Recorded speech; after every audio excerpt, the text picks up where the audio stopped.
Hi, NCERT Grade 11, Chapter 3 Periodic Classification of Elements book back questions பார்த்துட்டு இருக்கோம்.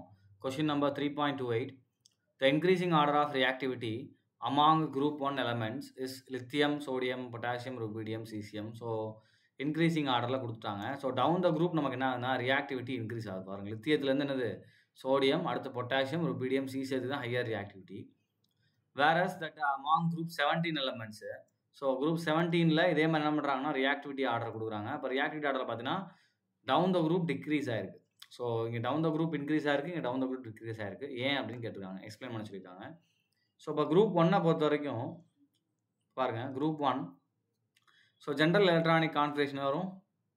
General electronic configuration NS1. So என்ன பண்ணும், it will lose 1 electron, கரெக்டா? So it will form cation. எப்பவுமே என்ன பண்ணும், cation form பண்ணும். அப்போ கேட்டையான் ஃபார்ம் பண்ணுறதுக்கு நமக்கு வேணும் அயனைசேஷன் எனர்ஜி வேணும். ஸோ டவுன் த குரூப் நமக்கு என்ன இருக்கும், இப்போ ionisation energy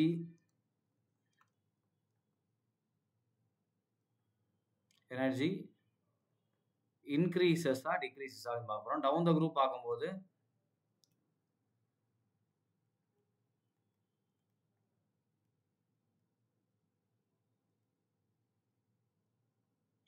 so down the group increase ஆகும், சாரி டிக்ரீஸ் ஆகும்.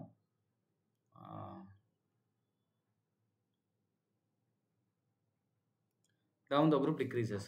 அப்போ அயனைசேஷன் எனர்ஜி எனக்கு டவுன் த குரூப் டிக்ரீஸ் ஆகிறதுனால lithium, sodium, potassium, rubidium, caesium போகும்போது ஆட்டோமேட்டிக்காக எனக்கு என்னன்னா சீசியத்துக்கு அயனைசேஷன் எனர்ஜி லோவராக இருக்கும். அப்போ அது வந்து ஈஸியாக ஒரு லெட்டராக ரிமூவ் பண்ணிடலாம்.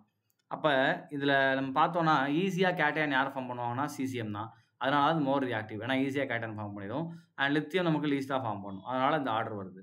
பட் ஆனால் இதே 17ல் ஏன் இந்த ஆர்டர் ஃபாலோ ஆகலை அப்படின்னா அதோடைய குரூப் கான்ஃபிகரேஷன் பார்க்கணும். அப்போ குரூப் 17 எடுத்துக்கிட்டோம் அப்படின்னா ஜென்ரல் எலக்ட்ரானிக் கான்ஃபிகரேஷன்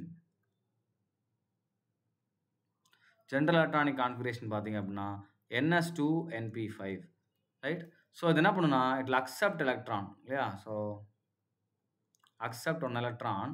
அப்போ என்ன ஆகும், ஃபார்ம்ஸ் ஆனியான் ஃபார்ம் பண்ணும். அப்போ ஆனியான் ஃபார்மேஷனுக்கு நம்ம என்ன வரும், ஸோ ஒரு எலமெண்ட் இருக்குது அப்படின்னு வச்சுக்கோங்களேன், எக்ஸ்ன்னு வச்சுக்கோங்க. It will accept 1 electron and form X- அப்படின்னா will get electron gain enthalpy நமக்கு வரும், ரைட்டா? அப்போ இந்த electron gain enthalpy or electron அஃபினிட்டின்னு சொல்லுவோம். இது என்ன ஆகும், டவுன் த குரூப் நமக்கு electron affinity in negative values என்ன ஆகும்னா டிக்ரீசஸ் ஆகும், ரைட்டா? அப்போ negative electron gain enthalpy decreases down the group. So down the group நமக்கு என்ன ஆகும், டிக்ரீஸ் ஆகும். அப்போ இந்த எலக்ட்ரான் வாங்குகிற எபிலிட்டி என்ன ஆயிரும், யாருக்கு அதிகமாக இருக்கும், ஃப்ளூரினுக்கு. ஸோ கீழே வர வர சைஸ் பெருசாகிறதுனால அந்த வேலன்ஸ் எலக்ட்ரானை பிடிச்சிக்கிறதுக்கு நியூக்ளியஸ்க்கு என்ன இருக்காது, அந்தளவுக்கு நியூக்ளியஸ் ஃபோர்ஸ் எஃபெக்டிவாக இருக்காது.